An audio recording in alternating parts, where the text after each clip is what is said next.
নমস্কার, আমি আপনাদের সোল সিস্টার হরিপ্রিয়া মিতা দে। একটি নতুন ভিডিও নিয়ে চলে এসেছি। আমি এখন কারেন্ট এনার্জির ওপর কথা বলবো। এখন কি চলছে, যেহেতু আমরা এনার্জি হিলার, তাই আমরা কারেন্ট এনার্জির ওপর কথা বলি। অ্যাকচুয়ালি এই ভিডিওগুলো, কারেন্ট এনার্জির ওপর ভিডিওগুলো আমি বানাই হিন্দিতে, যাতে সবাই শুনতে পায়। কিন্তু এই ভিডিওটা আমার মনে হয় বাংলায় বানানো দরকার। আমি naturally current energy update recording করি বা ভিডিও দিই হিন্দিতে, কিন্তু এটা বাংলাতে। তার কারণ ওয়েস্ট বেঙ্গলের ওপরেই এই ভিডিওটা বেশিরভাগ, ঠিক আছে? ভিডিও বা অডিও ভিডিও যেটাই আপনি বলেন সেটা। তো কারেন্ট এনার্জিতে কি চলছে, প্রথম কথা হচ্ছে যে গত 18 তারিখে, যেদিনকে লুনার এক্লিপস ছিল, সেদিন মানে চন্দ্রগ্রহণ ছিল, সেদিন একটা পোর্টাল খুলেছে, একটা শক্তির জন্ম হয়েছে পৃথিবীতে, শুভ শক্তির। কিন্তু তার আগে 17 তারিখে যখনই কোনো জিনিস পজিটিভিটি আসে, তার আগে বুঝবেন নেগেটিভিটিও আসে।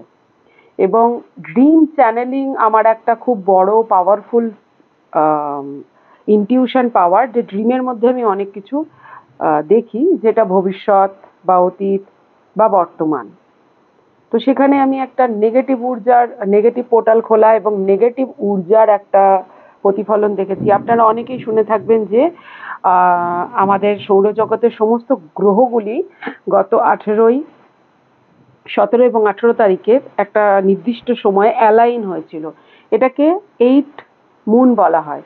মানে পৃথিবী থেকে যদি দেখতেন, অনেক সময় আপনারা অনেকেই শুনেছেন বা অনেকেই খবরেও দেখেছেন যে এই সময় খালি চোখে আপনারা শনির বলয় পর্যন্ত দেখতে পাবেন, শুক্র গ্রহকে দেখতে পাচ্ছেন, মঙ্গল গ্রহকে দেখতে পাচ্ছেন এই সময়। কারণ তারা কাছাকাছি অ্যালাইননেস এসে গেছিল, সমতায় চলে এসেছিল, সমরেখে। তো যখন এরকম সমরেখ হয়, তখন বিভিন্ন পোর্টাল খোলে। পোর্টাল মানে দরজা, বিভিন্ন ডাইমেনশনের, সেটা নেগেটিভ আর পজিটিভ। আপনারা লায়ন গেট পোর্টালের কথা জানেন। যখন লায়ন গেট পোর্টাল খোলে, তখন একটা পজিটিভ ইউনিভার্স থেকে, আমি খুব শর্টে বলছি, এখন যদি লায়ন গেট পোর্টালের কথা বলি সেটাই অনেক বড় হয়ে যাবে। সেই সময় অনেকে মেডিটেশন করেন, ম্যানিফেস্টেশনের মেডিটেশন। আমি নিজেও রেকর্ডিং করে লায়ন গেট পোর্টালের জন্য মেডিটেশন আমার চ্যানেলে দিয়েছিলাম, গাইডেড মেডিটেশন। এটার কারণ হচ্ছে সেই সময় একটা পজিটিভ পোর্টাল খুলেছিল।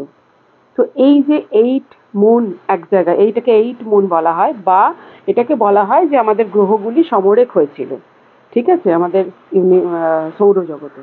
তো এই সময় একটা পজিটিভ, একটা নেগেটিভ, প্রথমে নেগেটিভ তারপর পজিটিভ, এই পোর্টাল খুলেছে। আপনারা সারা বিশ্বে একটা যুদ্ধের আবহাওয়া দেখেছেন, এবং আমি এখানে কোনো ধর্ম কোনো কিছু নিয়ে বলবো না। তবে একটা জিনিসের, একটা বিশেষ ধর্মের আপনারা দেখেছেন যে সবার ঘাড়ে চাপিয়ে দেওয়া একটা এইরকম বিষয় এসেছে। তো সেইখানটাতে একটা নেগেটিভ জিনিসের জন্ম হয়েছে, যেটা আগামী 18 থেকে 23 বছরের মধ্যে সারা বিশ্বকে জবরদখল করে নিতে চাইবে। আবার একদিকে এই 8 মুন যখন অ্যালাইন হয়েছে, তখন একটা শক্তির জন্ম হয়েছে। আপনারা কি জানেন সত্যি সীতাকে কেন রাবণ চুরি করেছিল? আসল কারণ কি? আমাদের যে রামায়ণ, মহাভারত, বিভিন্ন ধর্মগ্রন্থগুলো, কি আপনাদের কি মনে হয় কলিযুগে কলি এডিট করেনি? সব সত্য আমাদেরকে জানতে দিচ্ছে। কলি ততটুকুই রেখেছে যতটুকু আমাদের জানার প্রয়োজন, তার ভেতরের অনেক সত্য কলি এডিট করে দিয়েছে। আর এটারই কারণ নালন্দা বিশ্ববিদ্যালয়কে পোড়ানো। এগুলো সবই কলির ইচ্ছাই হয়েছে, যে এই যুগের রাক্ষস বা যে এই যুগের নেগেটিভ এনার্জি। সেই রকমই আমরা কিন্তু সত্য অনেক কিছুই জানি না। মা সীতার মধ্যে সেই সময় একটা ভীষণ এনার্জি বা একটা শক্তি প্রকট হতে যাচ্ছিল, যে এনার্জিটার দ্বারা নেগেটিভ আর পজিটিভ পুরো গ্যালাক্সিকে শেষ করে দেওয়ার ক্ষমতা, আবার পুরো গ্যালাক্সিকে সৃজন করার ক্ষমতা রাখে। আমরা সত্যিই রামায়ণের সঠিক গল্প এখনো পর্যন্ত জানি না। তো এই বিষয়ে আমি একটা প্রশ্ন আপনাদেরকে বলবো, যে প্রশ্নটা আপনারা চিন্তা করবেন, চিন্তা করার দরকার আছে, ভাবা প্র্যাকটিস করার দরকার আছে। সেটা হচ্ছে, যখন রামচন্দ্র ত্রেতা যুগে এসেছিলেন, কারণ বলা হচ্ছে যখন যখন অধর্মের গ্লানিতে পৃথিবী ভরে যায়, তখন ঈশ্বর আসেন এবং অধর্মকে দূর করেন। তো রামচন্দ্র এসে অধর্মকে দূর করেছেন, রাবণকে শেষ করেছেন, তবুও কেন দাপর যুগ এলো? মানে ধর্মের একটা স্তম্ভ সেই ভেঙেই গেল কেন? তাহলে তো এটা হওয়া উচিত ছিল যে ত্রেতা থেকে আবার সত্যে চলে যাওয়া। সেটা কিন্তু হয়নি, তার পরের যুগেই এসেছে। তার মানে ঈশ্বর রূপ নিয়ে যে চেষ্টা করেছিলেন, সে চেষ্টাটা ব্যর্থ হয়েছিল হিসাব মতো। আবার দাপর যুগেও কিন্তু তাই। শ্রীকৃষ্ণ চলে যাওয়ার পরেই কিন্তু পরীক্ষিত মহারাজের সময়ে কলি প্রবেশ করে। তাহলে তখনও ধর্মের স্তম্ভ ভেঙেছিল এবং পরের যুগে এসেছিল। তার মানে ঈশ্বর অবতার নিয়ে যে চেষ্টাটা করেছেন সেটা সম্পূর্ণ সফল হয়নি। যদি সফলই হতো তাহলে যুগের ডিমোশন হতো না, যুগ আরো উপরে উঠত, ধর্ম প্রচার হতো, নাকি ধর্মের গ্লানি আরো বাড়তো না দিনের পর দিন। তো এই জিনিসটা আমার মনে হয় প্রত্যেকের ভাবা উচিত। ঈশ্বর যখন অবতার নেন, অবতার অর্থাৎ একটা বডিতে ঈশ্বর তার সামান্য ক্ষমতা দিয়ে পাঠান, একটা হিউম্যান বডিতে। তো তারও কিছু লিমিটেশন থাকে, সেই লিমিটেশনের বাইরে তিনিও যেতে পারেন না, কারণ ঈশ্বরের সম্পূর্ণ শক্তি নিয়ে অবতার বডিতে আসা সম্ভব নয়। একটা হিউম্যান বডি অত শক্তি ঝেলতেই পারবে না। তবুও ভগবান যে বডিতে আসেন সেটা প্রচন্ড শক্তিশালী হয়। তো আমরা আবার পিছনের কথায় ফিরে আসি, এই যে শক্তির জন্ম, তো শক্তির একটা জন্ম হয়েছে। যেমন মা সীতার ভেতরে শক্তি জন্ম হচ্ছিল। এই পৃথিবীতে অনেক মহিলা নারী আছে যারা সেই শক্তিকে ধারণ করার ক্ষমতা রাখে, যে যত সাধনা করছে সে তত এগিয়ে যাচ্ছে সেই দিকে। তো কারুর না কারুর ভিতরে সেই শক্তি বীজ লাগানো হয়েছে জন্ম হওয়ার জন্য। ঠিক আছে, এইবার আমরা আসি পশ্চিমবঙ্গের কথায়। পশ্চিমবঙ্গের গ্রিড, যেমন একটা কথা আছে, যথা পিণ্ডে তথা ব্রহ্মাণ্ডে, অর্থাৎ যা পিণ্ডে, যা আমাদের ভিতরে আছে তাই ব্রহ্মাণ্ডে আছে, সেম জিনিস। এটা ডিটেলে যদি বলতে চাই, এটা নিয়ে একটা বিশাল বড় ভিডিও হয়ে যাবে। আমি এখানে খুব ছোটতে বলছি। ধরুন আমাদের ভিতরে 7টা চক্র আছে, আমাদের ভিতরে 7টা চক্র আছে, আমাদের অওরা আছে, সেম ওয়েস্ট বেঙ্গলের আছে। আবার সেম ভারতের 7টা চক্র আছে। ভারতের কন্যাকুমারী থেকে যে 7টা শক্তিপীঠ, ভারতের 7টা শক্তি এনার্জি সেন্টার বা চক্র, সেই রকমই মা পৃথিবীরও রয়েছে। তো এগুলোকে বলা হয় তার এনার্জি সেন্টার, চক্রগুলিকে। এবং তার যে 72,000 নারী, তাকে বলা হয় গ্রিড। তো এখন ওয়েস্ট বেঙ্গলের গ্রিড পুরো হিলে গিয়েছে। কেন? কারণ ফেমিনাইন এনার্জিকে এখানে ধ্বংস করা হয়েছে। আপনারা জানেন অভয়ার কথা। তো সেইখানে সেই এনার্জিটা, তার পেন, তার যন্ত্রণা, তার মৃত্যু এই গ্রিডের মধ্যে বসে আছে। এবং গ্রিডের যে রুট চক্র, গ্রিডের যে স্বাধিষ্ঠান চক্র, সেটাকে পুরো ডার্ক এনার্জি নষ্ট করে দিয়েছে। এবং ডার্ক এনার্জি এইগুলো মাঝে মাঝে করে, মানুষের ভিতরেই তারা নিজেরা প্রবেশ করে বা মানুষকে দিয়ে প্রফিট করে সেগুলো করায়, বা তাদের এজেন্টরা এখানে কাজ করে। তার কারণ হচ্ছে, এই যে নেগেটিভ পোর্টালটা খুললো, তার জন্য এনার্জি দরকার। আত্মা হলো ইনফানাইট, আত্মার অনন্ত ঊর্জা। আমরা খাই, আমরা বায়ু, জল, খাবার, সব কিছু থেকে আমরা বডির মধ্যে এনার্জি তৈরি করতে পারি। কিন্তু ডার্ক বিংয়েরা ফাইনাইট, তারা এনার্জি তৈরি করতে পারে না। তারা আমাদের মতো সরাসরি খাবার খেয়ে এনার্জি তৈরি করতে পারে না। তাদের দরকার হয় এক্টোপ্লাজম বা খাদ্য। সেই খাদ্যটা কেমন? সেই খাদ্যটা হচ্ছে আমাদের থেকে তারা আহরণ করে, আমরা যে এনার্জি তৈরি করি। তাই অনেকে দেখবেন বলে যে হাওয়া বাতাস লেগেছে তাই শরীর খারাপ হয়েছে, আসলে তার এক্টোপ্লাজমকে টেনে নিয়েছে কোনো ডার্ক এনার্জি। কোনো জায়গায় যদি তারা সুযোগ পায়, এটা কারণ এটাই তাদের খাদ্য। এবং আমাদের নেগেটিভ ঊর্জা তাদের খাদ্য। কেমন? আমাদের নেগেটিভ ইমোশন, আমাদের ভয়, নেগেটিভ সেক্সুয়াল ইচ্ছা, নেগেটিভ যে কোনো ইমোশন, ভয়, ঘৃণা, গিল্ট, সব কিছু তাদের খাদ্য। সেটাকে প্রকার একটা শব্দ বলা হয়, সেটাকে বলা হয় লুজ এনার্জি। তো এই লুজ এনার্জির দরকার ছিল এই ডার্ক পোর্টালটা খোলার জন্য, যেটা আপনারা ওয়েস্ট বেঙ্গলে দেখে থাকবেন। কারণ ওয়েস্ট বেঙ্গল হলো শক্তির অনন্য জায়গা। ওয়েস্ট বেঙ্গলে যুগে যুগে আপনারা দেখবেন পৃথিবীর সব থেকে বড় বড় মনীষীরা জন্ম নিয়েছে এবং প্রদীপের তলাতেই অন্ধকার থাকে। যেহেতু এটা শক্তির জায়গা, ওয়েস্ট বেঙ্গল কার জায়গা, এখানে সব থেকে বেশি শক্তিপীঠ রয়েছে, শক্তির জায়গা, তাই এখানে শক্তিকে যে কোনোভাবে ইউজ করা যায়। শক্তিকে ক্লকওয়াইজ ঘুরিয়ে পজিটিভিটি উৎপন্ন করা যায়, শক্তিকে নেগেটিভ ঘুরিয়ে নেগেটিভিটি উৎপন্ন করা যায়। তাই শক্তিকে সবাই হাতাতে চায়, শক্তিকে নেগেটিভরাও হাতাতে চায়, শক্তিকে পজিটিভরাও হাতাতে চায়।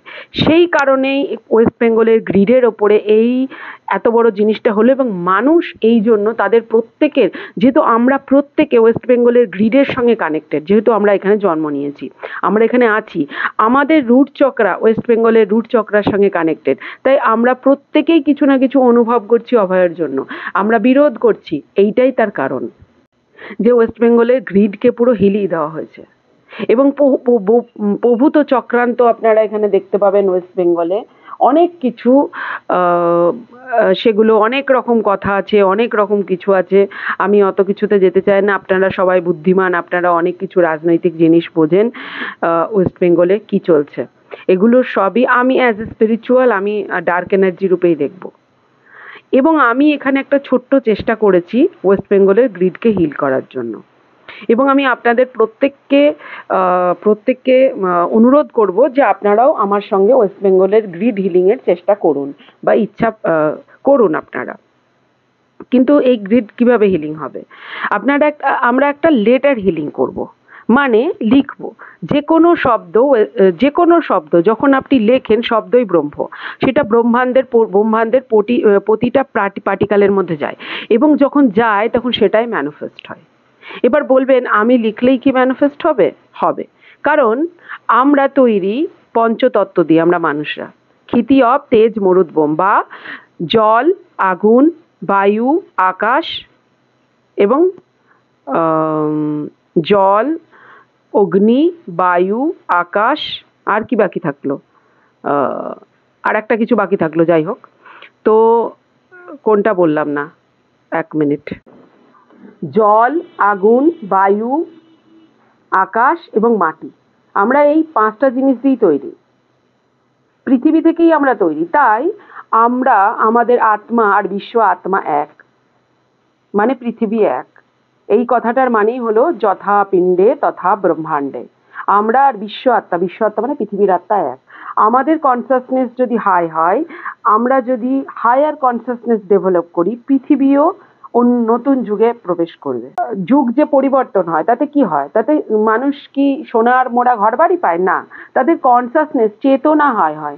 তারা বলে উই আর ওয়ান, আমরা সবাই এক, একতা রাখে তারা অশান্তিতে যায় না, তারা একজনের কষ্টকে সবার কষ্ট রূপে দেখে এবং সবাই সেটাকে ঠিক করার চেষ্টা করে। এটাই হলো কনসাসনেস হাই হওয়া। এবং সত্যযুগে কারা থাকে? সত্যযুগে কিছু বুদ্ধিমান মানুষ থাকে, যারা জানে যে আমার কনসাসনেস আমি যদি আরেকজনের কনসাসনেস হাই না করি, তাহলে বিশ্ব আত্মার কনসাসনেস হাই হবে এবং তাতে আমারও ক্ষতি, কারণ আমরা বিশ্ব আত্মার সঙ্গে কানেক্টেড। আবার বিশ্ব আত্মা হলো পরমাত্মার সাকার রূপ। পরমাত্মা হলেন নিরাকার, তার চোখে দেখা যায় না, বিশ্ব আত্মা তার সাকার রূপ। তাহলে বিশ্ব আত্মা আর পরমাত্মা এক, সেই হিসাবে আমরা আর পরমাত্মাও এক। এই জন্যই বলা হয় আত্মা হলো পরমাত্মার অংশ। অহম ব্রহ্মাস্মি, শিব অহম, আমিই ব্রহ্ম বা ব্রহ্মের অংশ, আমিই শিব। অর্থাৎ ব্রহ্মের মধ্যে যে গুণগুলি রয়েছে, প্রত্যেক আত্মার মধ্যে সেই গুণ সুপ্তভাবে রয়েছে, তাই আমরা ম্যানিফেস্ট করতে পারি। এত কথাগুলি বলার মানে হলো, আপনি যদি ইন্টেনশন, আপনার সংকল্প শক্তি, আপনার ইচ্ছা শক্তিকে কাজে লাগান, তো আপনি ম্যানিফেস্ট করতে পারেন। ওকে, এবার আমরা আসি ম্যানিফেস্টেশনের কথায়। আমরা গ্রিড হিলিং এর কথা বলছিলাম। আমরা ওয়েস্ট বেঙ্গলের গ্রিডটাকে হিল করার জন্য ম্যানিফেস্ট করব। তো আমরা কি করব? আমরা একটা লেটার হিলিং করব। আমরা প্রথমে লিখবো, ঠিক আছে? প্রথমে আমরা ইন্টেনশন সেট করব।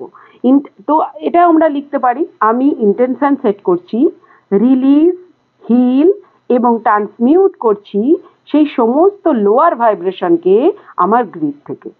ওকে, এটা আপনি একটা ডায়েরিতে লিখবেন। আপনার ভাষায় লিখবেন। তারপরে আমি ভয়ের এনার্জিকে রিলিজ করছি আমার গ্রিড থেকে। এই প্রত্যেকটা সময় আপনি অন্তরে রাখবেন আমি পরমাত্মার অংশ, একজন আত্মা, তাই তার মধ্যে যা ক্ষমতা রয়েছে আমার মধ্যে রয়েছে, তিনি আমাকে অধিকার দিয়েছেন যে আমি আমার গ্রিড থেকে আমি সমস্ত নেগেটিভ এনার্জি রিলিজ করি। এটা লেখার দরকার নেই, ঠিক আছে? আমি আর একবার প্রথম থেকে বলছি। আমি ইন্টেনশন সেট করছি, রিলিজ, হিল এবং ট্রান্সমিউট করছি সেই সমস্ত লোয়ার ভাইব্রেশনকে আমার গ্রিড থেকে। হলো এটা লেখা? তারপরে আমি ভয়ের এনার্জিকে রিলিজ করছি আমার গ্রিড থেকে। তারপরে আমি সেক্সুয়াল ট্রমা ও পেনকে হিল করছি আমার গ্রিড থেকে, কারণ আপনারা সবাই জানেন এখানে সেক্সুয়াল ট্রমা এসেছে। তারপরে লিখুন আমি ট্রান্সমিউট করছি ইনসিকিউরিটি এনার্জিকে সিকিউরিটি এনার্জিতে আমার গ্রিডে। আমরা সবাই আমাদের গ্রিডে সিকিওর। আমি ট্রান্সমিউট করছি আনসেফ এনার্জিকে সেফ এনার্জিতে আমার গ্রিডে। আমরা সবাই আমার গ্রিডে সম্পূর্ণ সেফ। আমি সেই সকলকে মাফ করছি যারা হার্ট করেছে আমাকে অথবা কাউকে আমাদের গ্রিডের মধ্যে যে কোনো টাইমলাইনে যে কোনো ফর্মে এটা ঘটে থাকুক না কেন। আমি সেই সকলের কাছে ক্ষমা চাইছি যে কোনো টাইমলাইনে যে কোনোভাবে কাউকে কষ্ট দেওয়া হয়ে থাকলে আমার অথবা আমার গ্রিডের যে কাউরির দ্বারা। এখন আমি সম্পূর্ণরূপে হেল্ড। আমি ঈশ্বরকে সম্পূর্ণ বিশ্বাস করি।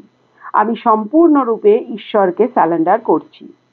আমি ট্রান্সমিউট করছি সমস্ত লোয়ার ভাইব্রেশন এনার্জিকে রেনবো ফ্রিকোয়েন্সিতে, যেটা unconditional love, peace, happiness, courage ও পজিটিভ শক্তিতে ভাইব্রেট করে।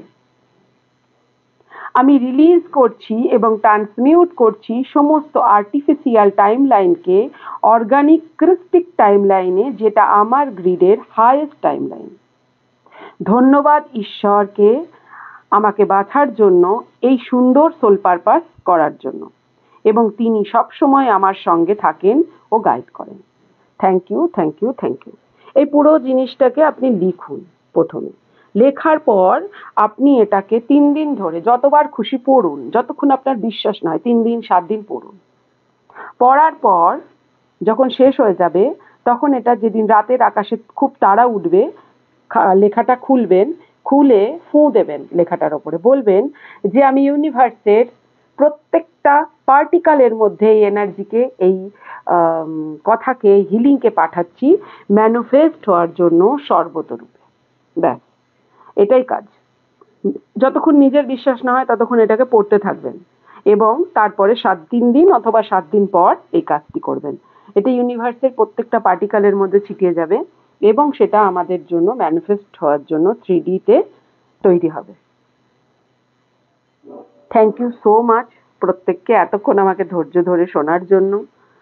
এবং আমরা একটা ক্লাস করবো এরপরে। আমি চাই আপনারা অবশ্যই আসুন। 7 চক্রা হিলিং এর একটা ফ্রি ক্লাস করাবো।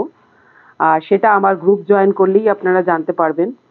আমার হোয়াটসঅ্যাপ গ্রুপ জয়েন করুন এবং 7 চক্রা হিলিং মেডিটেশনে জয়েন করুন। আমি একটা লাইভ 7 চক্রা হিলিং মেডিটেশন করাবো। Thank you so much. আপনাদের জন্য একটা কোর্স অ্যারেঞ্জ করা হচ্ছে খুবই অল্প টাকায়, মাত্র 369-এ 4 দিনের কোর্স থাকবে। সেখানে থাকবে 7 চক্রা হিলিং, কি করে আপনি মনের ওপর নিয়ন্ত্রণ করবেন তার জন্য প্র্যাকটিস, এবং কি করে আপনার শরীরে এবং মনে, যে অনেকেই থাকে খুব লেজিনেস কি করে দূর করবেন এবং ভেতরে কর্মক্ষমতা কি করে বাড়াবেন সেটা। আচ্ছা, মানির জন্য চমকপ্রদ কিছু নাম্বার, সুইচওয়ার্ড, প্র্যাকটিস এবং মন্ত্র, ঠিক আছে? এই নিয়ে সম্পূর্ণ ক্লাস থাকবে 4 দিনের। যারা জয়েন করতে চান অবশ্যই আমার নাম্বারে মেসেজ করবেন। আমার দোকানের নাম্বারটা নিচে দেওয়া থাকবে, পেয়ে যাবেন। Thank you.